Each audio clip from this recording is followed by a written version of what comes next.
You're listening to PetLifeRadio.com. It's a big world out there, and you're just looking for a pat on the back or head.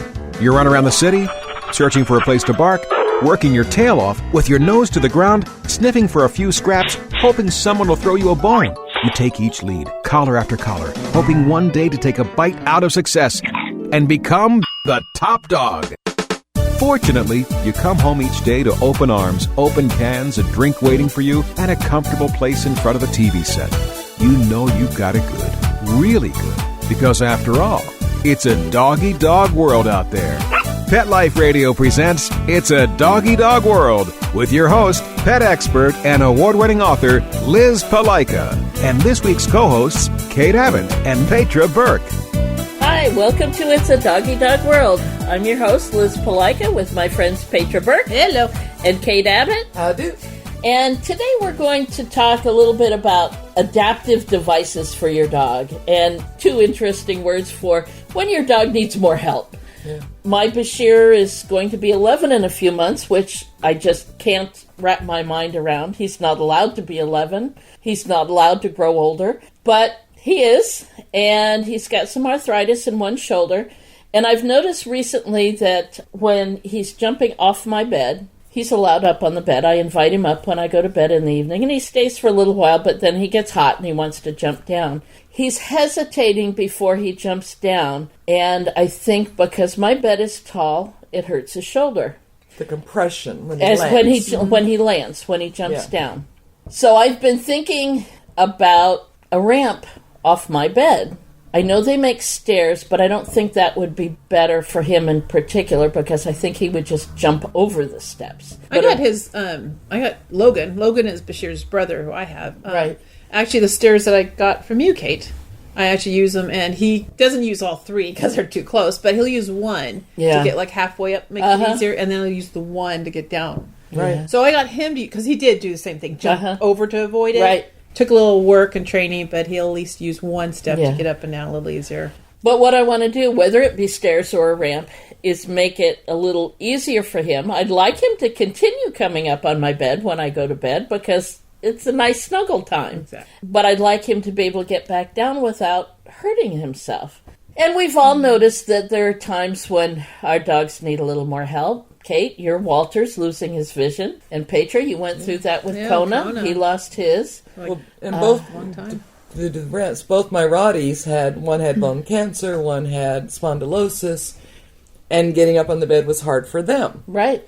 So I had a ramp for my truck to get in and out of the bed of the truck. And I made a ramp for the house. So I was thinking, I made it a long time ago. And it's not downstairs somewhere? No, you it's keep everything being used. Oh, it's still being used? Where? Because, first Kayla the Rottie, and then Gina the Rottie, but Walter and Quill use it. Oh. They don't need to. If they're excited, they just jump right on the bed. But especially as Walter's losing his sight, sometimes he's not sure where to jump. So coming up the ramp is easier for him to find in the dark, because he doesn't. You mean you don't have little LEDs along the edge of the ramp? I couldn't I? Yeah. Come to think of it, I could. Like an airstrip. Yeah. I'm surprised you don't. Running flashing lights, right? This way. No, you want it mild enough so it doesn't keep you awake at night. Okay. But, at least little tiny LEDs. That was so cool. And I have made a couple of ramps for friends, for friends' dogs, I should say. And so I put one side up against the bed, either at the foot or the side. And then the other side, the side of it is a raised lip. So that as the dog, if vision is an issue, they don't walk off the ramp in the middle of the incline. Right. That way. But they're fairly easy to make for a stay in one place. Right. And I've just gotten so used to it there. And in fact, I was thinking about it the other night. I thought, why do I still have it with these two, but Walter is using it now? Yeah, that makes sense. And I see Quill running up and down it just because it's there. Because it's something to do for Quill. Yes, and it's fun. His own private agility course. Yeah. And frankly, it's a lot nicer that, because my bed is high too, that he doesn't jump and land on a body part. If he comes up the ramp, then he runs from my feet up, and And those paws are heavy. I don't know how he does it with a small dog. He increases gravity 100 times when he lands. Yes. Yeah. Yeah. And the cats would use it for that. Sure. Which was another nice thing. Now the cat just leaping and landing on the middle of your stomach. So. Well, I'm going to have to look at my bedroom, look at my bed, think about a ramp, think about where I can position it, because my room's not very big. So unless I make my bedroom the living room and move my bedroom to the living Oh, my goodness. Having used a ramp for the back of the truck, and then they have them also for backseat of cars. Because that can get a little more interesting with the door and all the above. Right. But I really became a studier of the ramps. Okay. So there are the folding ramps. And some people like those. I didn't like them. I found them very unwieldy. You have to manage the whole weight of the ramp to get it open and so forth. I like the ones that slide into each other. Does that make sense? One section. Not collapsible. There's a word for it. Yeah. Right. They slide into. And since it was in the back of my pickup, I just built a false bottom over that. Right. That was the main thing is... Say I picked up my friend and we put 4 or 5 dogs in the back of the pit with a shell on the back, by the way. Then I didn't have to slide it in around Doggy feet. I see. There's a guy in my parents' neighborhood who has a pickup truck, and his are like stairs, but nice square stairs, and like an accordion. Oh, So he just pulls it out and it looks like a little accordion, stretches them out, touches the ground, and there's a nice depth or angle to them. Interesting. And nice wide steps. And then you just see him, he just kind of, accordion was like folds them back and just, it kind of stacks up top itself in the corner. Wow. It is the coolest thing. I got to ask him where I got it. Yeah. It doesn't take up space. I mean, I think the stairs are probably maybe 10 by 10 square. Hey, maybe you can find an old RV and find their collapsible steps. That work. Oh, but you were talking about that too with the RV and the steps. You've noticed that Bashir jumps over the steps. So I have a ramp in my garage that wouldn't work for the bedroom, but I may pull that out and see if it'll work for the RV. And we could all use it. We could all walk in and out on the ramp, but it would keep the 2 older dogs, Walter and Bashir, from just jumping straight down. Which is, it's the jumping down more than the jumping up that injures them. Yes. And then Quill doesn't like the steps because he doesn't like the feel of the metal raised non-slip surface. Right. But he can jump Being over. the wimpy terrier that he is. Yes. He just appreciates his comforts, that's all. Yeah. But there's other ways that our dogs need help when they grow older, too. Lose their eyesight. Yeah, Petra. Kona was I think relatively young when he lost his eyesight. Probably about 2-3 years. So about 10 years of his life. Because he had congenital eye defects. Walter's Walter's 11 this month. Right, yeah. Wow. Yeah. And he's losing his vision for a couple different reasons. But it's funny how dogs adapt. I remember Kona, we tried all sorts of things. We tried... Because retrieving was his thing. Yeah, oh God, he loved scented retrieving. balls and balls that made noise. Yeah, and he seemed to like the ones giggle ball. Yeah, the giggle ball. He liked that. We played that in the house too as well. He liked that. I still have that ball. I can't part with it. It was just Kona's ball. Yeah. You know? I have one suggestion to the makers of the giggle ball. Make it softer. Yes. It's hard. Yeah. It's a hard plastic. Yeah, softer would be nice. Yeah. So put a nice coating on it. Yep. Yeah. Or like with Walter, who can have some sight, balls with lights or something that could see. And we tried that with Kona initially when he wasn't completely blind yet. Right. And that helped for a little while. Right. Oh, poor Kona. We tried so many things because you kind of know that an old dog, his sight might dim. It might get milky. He might get cataracts. He might lose his hearing. But you don't expect a dog as young as Kona was to lose his sight. And Kona loved retrieving so much.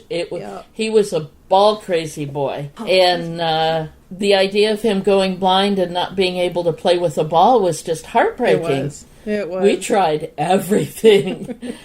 Yeah. And I'm facing that now with Walter. Right now his problem is the pupils. So he can't see in bright light, but it hurts him to see. And then at dusk. Right. And dusk is when I usually play fetch with him here at the field before class. Right. his beloved, ultra beloved, cocaine infused. Not real, not real cocaine. But his Red Planet Dog Orby, favorite ball in the world. He's addicted to it. And he couldn't see it, but it comes with hole all the way through it. Right. So I could tie on one of those color lights and turn it on, and he can see that. Yes. He can find that. Yes. And I wondered if it would bother him being attached to the ball. Not a bit. No? Not a bit. He jumped all And over he that learned sucker. that so quickly. Yes. In the matter of 3 or 4 throws in one evening, he went, aha, that thing is attached to my ball. And he was so thrilled. I saw the lift in his spirits. I can find my ball. Now, I am still working, because if he gets totally blind, then even the light won't help. There are devices you can get so you can find something, like your keys or your cell phone. You can push a remote and it chirps. So I'm thinking that one day I may have to put one of those chirping things inside his Planet Dog Orby, and then I'll have a remote. So the problem with the Giggle Ball was if it stopped. if they didn't find it before it stopped, Right. it quit making noise. Right. Exactly. So start teaching him that now. Exactly. That's what I am doing. Yeah.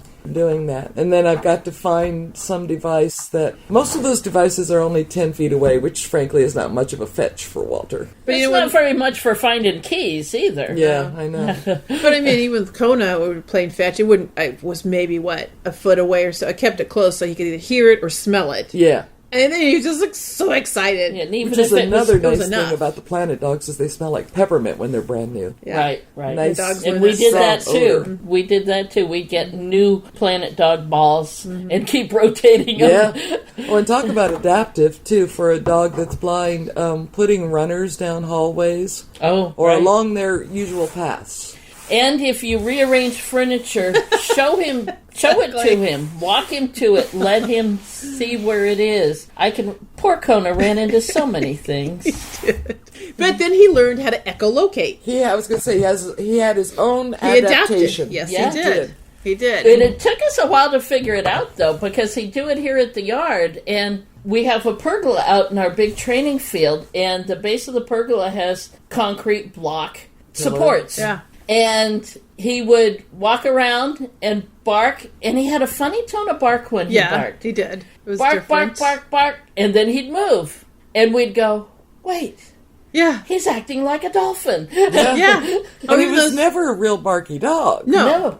So No. it was like, why is he bark? What is going on? Yeah, And why that we had to funny all- sound to it? And we all had to watch and figure that out. And even those 4x4 posts, which our landlord here has the sprinklers on, Yeah. he avoided those. Yeah.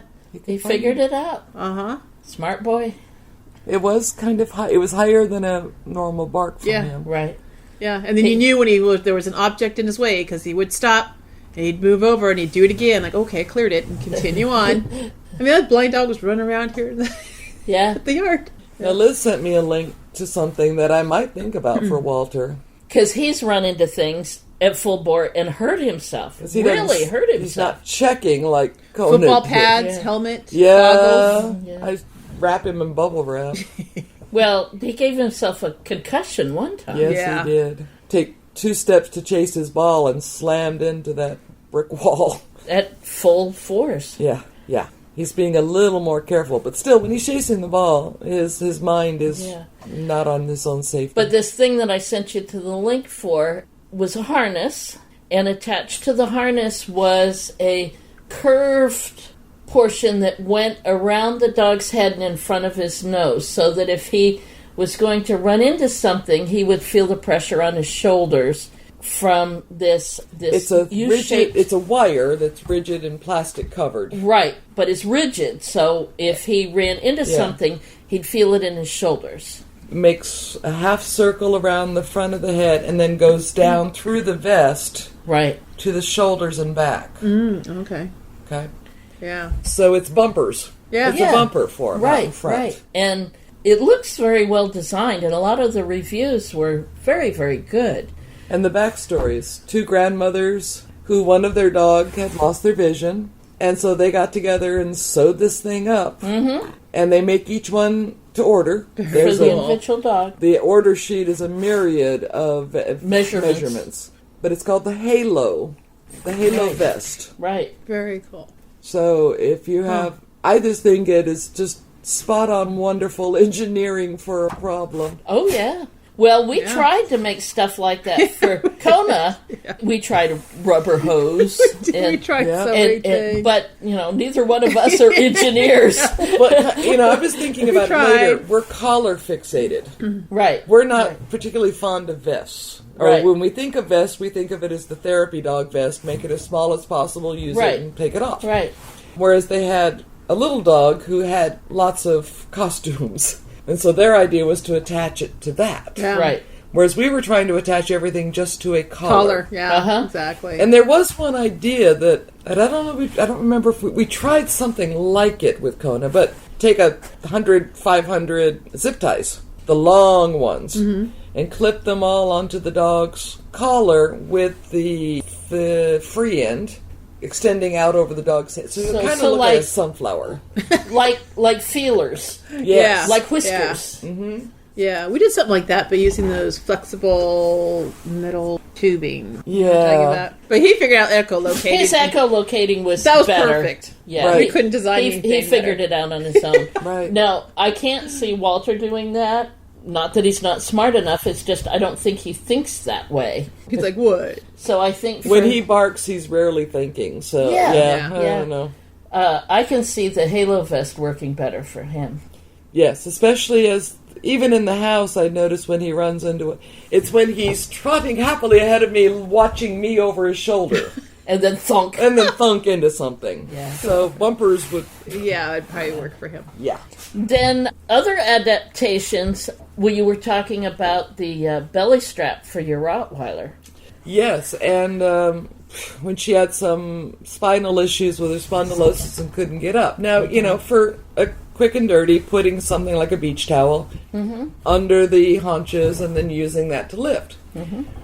But a friend of mine, his Malinois, is going to be doing this for long term until they can see if they can fix it or if it's time to end her life on this earth. But anyway, in the meantime, she can't get up by herself. And he was doing the towel.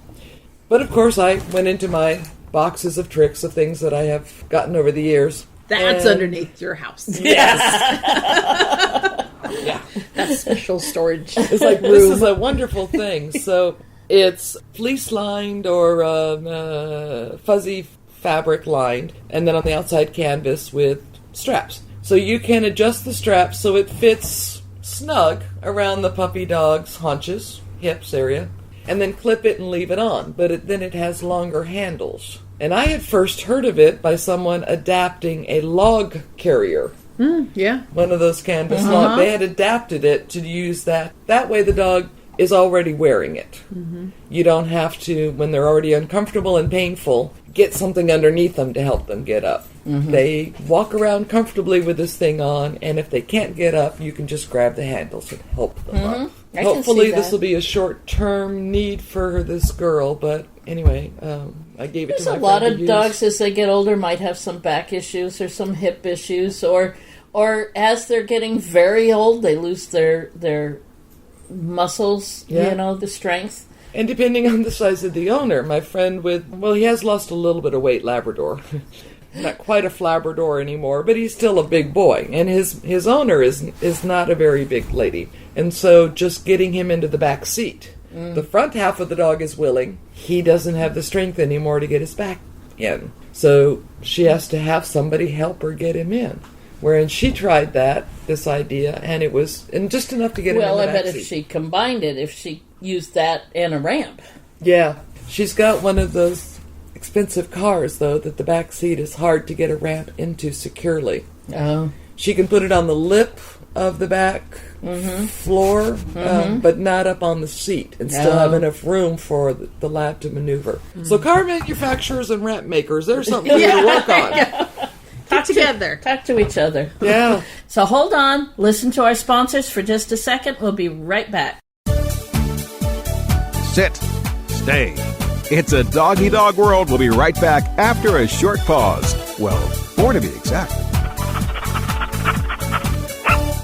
There's nothing more delicious and healthy than an old family recipe. And for over 50 years, our family's been creating them especially for your pets.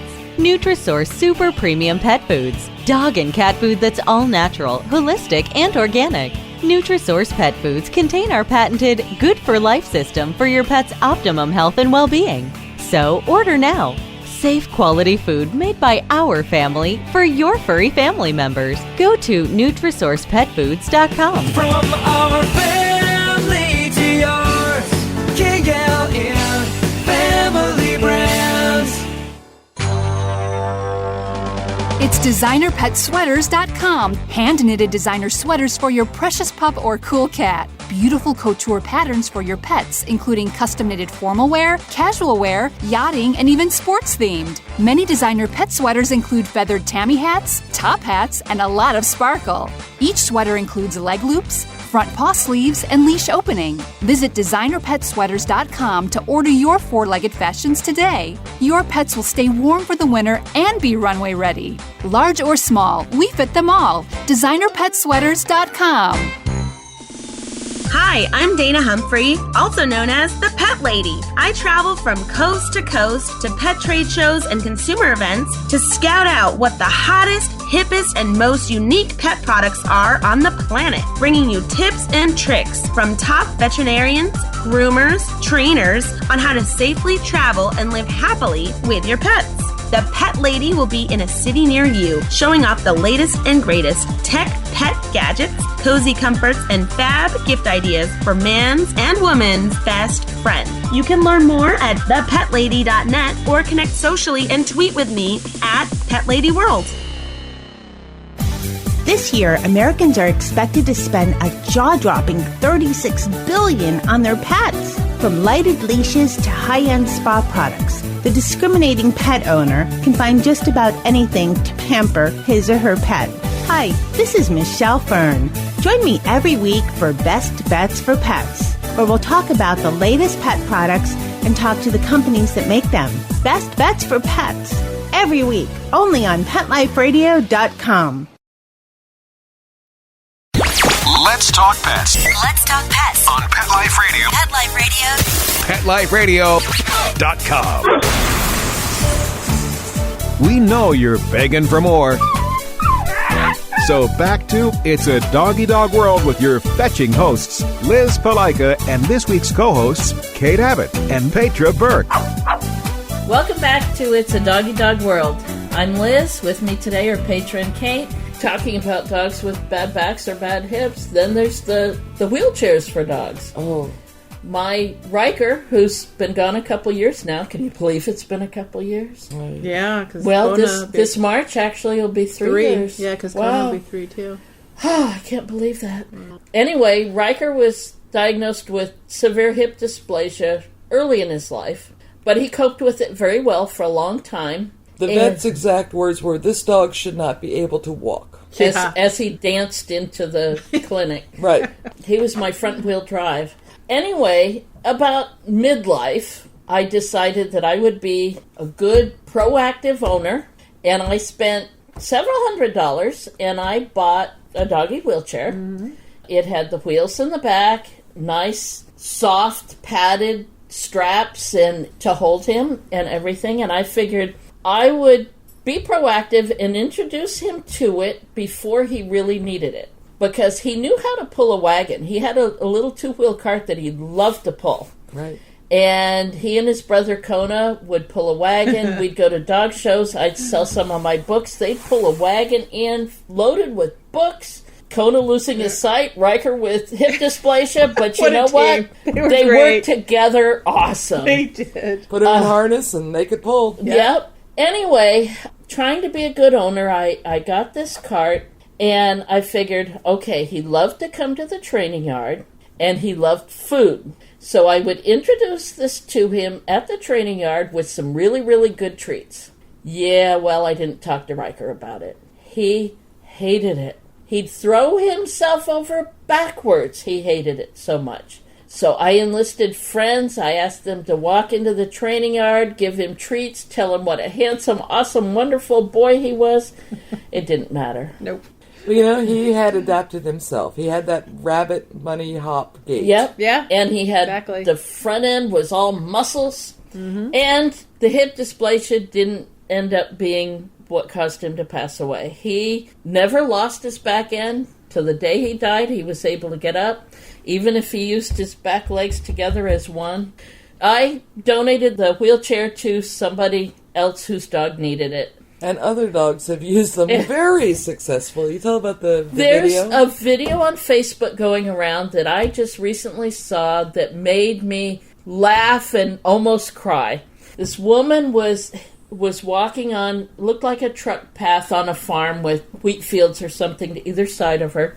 She had 7 dogs with her, 2 able-bodied and 5 in little doggy wheelchairs with the 2 wheels.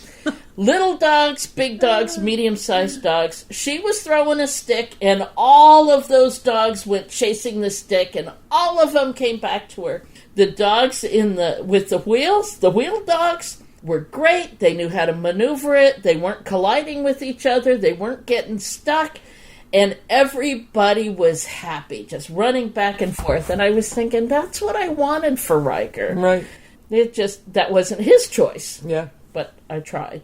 But lots of dogs use them and use them very, very well. So, Riker aside, keep that in mind. They're available. Well, not just for the back, for the front. For the ones they have them for dogs that don't have the front legs or whatever. Yeah, yeah.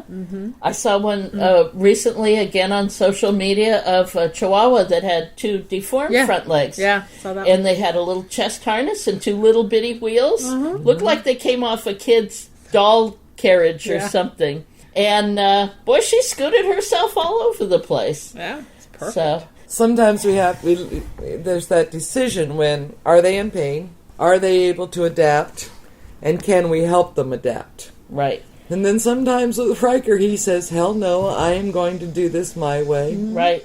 Or even Kona to a degree. But other times it might help you prevent having to make the final decision. Right. Or to make them more comfortable for whatever time they have left. Right. I'm hoping I still have several more years with Bashir.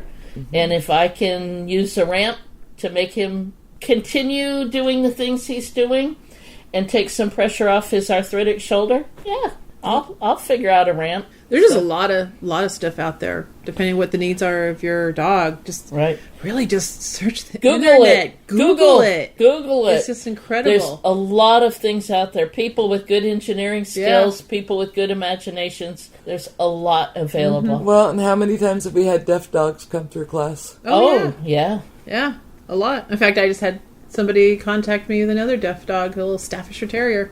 So, people have used American Sign Language, or they've created their own signals. Exactly. Flashlight to catch the dog's vision, to catch his... vibrating collar to get the attention. Oh, the vibrating electronic collars are awesome. Right. You don't have to use the shock portion, just the vibration. Yeah. There's even a group, Deaf Dogs of America, and they share tips and stuff like that. So there's a lot of support out there for whatever the dog situation is. So I think the biggest point of this podcast is... don't give up on your dog. Don't give up. Be willing to adapt. Help your dog adapt. Be open to new stuff. While your dog is still healthy, I'm thinking ahead of time. So I'm glad that I put things on Walter when he was young. You know, boots and sunglasses and hats and jackets. Not that he wore them very often, but now when he needs to wear sunglasses to go out in the sun, doggy sunglasses, he's not terribly happy, but he does it. Okay, and it makes him feel better. And so I don't mind taking him out in the full sun. Whereas for a while there, I wasn't sure about it because it was obviously painful. Yeah, exactly. So my Quill is still very young and healthy and very bouncy. Knock on wood. Yep. But I'm getting him used to wearing boots and goggles on it and making it a fun thing. Right. Making it a fun... And Riker, you know, he loved to pull and he would wear silly stuff. It was just... that one thing he said, I will do it my way. Yeah, exactly. It's like, nope.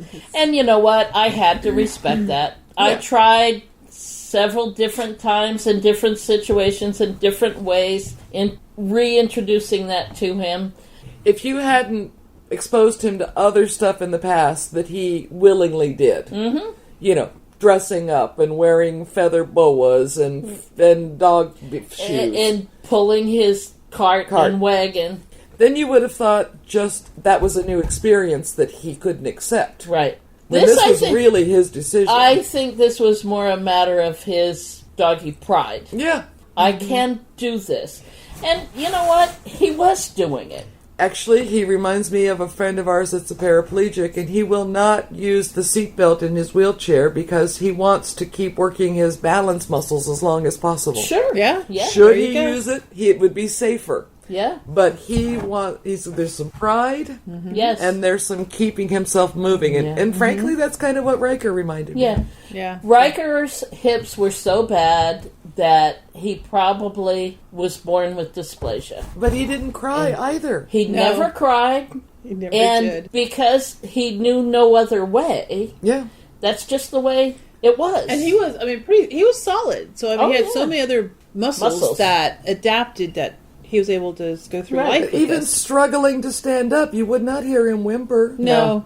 He never... That was just who he was. Yes, he never, ever whimpered. So, I had to respect that. Right. And although I wanted to provide him with some aid... He's like, got this, Mom. I'm good. Yeah. So it's a trade-off. Do weird things to your dogs. Well, you know what I mean, okay? Yeah. To help them in case they do need something adaptive. Right. And at the same time, respect who they are. Right.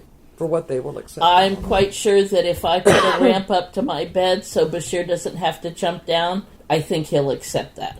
He'll take a little coaxing. It'll take a little coaxing because, you know... He doesn't want to admit he's old. No, he's... And, you know, I'll have the younger dogs do it, too. There you go. Right. Exactly. And his agility course from to Mom's bed. Right. Exactly. Or you may get that same gleeful look that Walter got when he realized there was a light attached to his ball. Cool! I can do this again! Yes. Right. So that's the joy of adapting something. Right. Exactly. Yep. And then have that ability to use that possibility. Okay, there. All right. Well, I hope we gave you some stuff to think about. And yeah, definitely search the internet. Oh my gosh, there's a lot of stuff out there. Yeah, there's a lot. There's different styles. Even if there's some, or to give you a new idea. If you've got an engineering background or a creative mind, heck, come up with something new yourself. There you go. You know, I have a little bit of pride in trying to come up with creative problem-solving things, but my hat is off to the ladies with the halo vest. Oh, yeah. I thought that was just wonderful. That's why I forwarded it and to they're you. still doing, yes. Because I saw that and went, oh my gosh, that's what we were trying to do for Kona. And we didn't succeed at it. Well, the first time I looked, I said, I understand why we didn't, but look at them, they did it. Yes, good, and they're sharing with others. So. Yes, yeah. That's great. All right, well, that's it for tonight. Hope we've given you something to think about. Bye-bye. Take good care of your pups and yourselves. Bye-bye. Having a rough day? Longing for the dog days of summer? Think your fun furry friend lives a dog's life? Well, find out everything you're begging to know as Pet Life Radio presents It's a Doggy Dog World with pet expert and award-winning author Liz Palaika. Every dog has his day, and you'll find out how to make your dog's day fun and rewarding. Every week, on demand, only on PetLifeRadio.com.